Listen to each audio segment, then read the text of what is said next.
सुंदरगढ़ जिला कर Birmitrapur municipality ward number 5 भंजभवन से बाबूपड़ा रास्ता कर ऊपर में जोन कचड़ा सब रहेल उकर कल हम सब तृप्ति टीवी में प्रसारण कर रहे, जेकर असर आज बिहाने देखे के लागिर मिल रहे।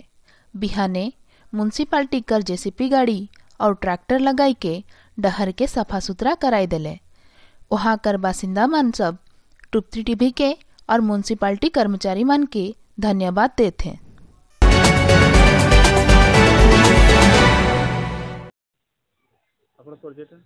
श्रीवत्स साहू वार्ड नंबर 5 काली गुटे आमे तृप्ति टीवी रे देखैथिलु एटा 5 नंबर वार्ड केमते कोन कहबेटा देखंतु 5 नंबर जो भंजभवन जो हमर गुटे रास्ता जाईची बाबूपड़ा को सेटा कम से कम अधिक रु अधिक कचरा गद्दा ही रही था।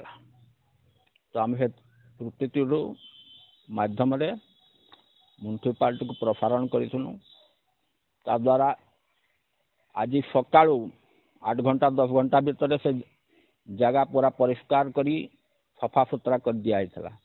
तो आगर जो कचरा अवस्था वर्तमान भितर केते स्वच्छ हो जाए म्यूनसिपालिटी एवं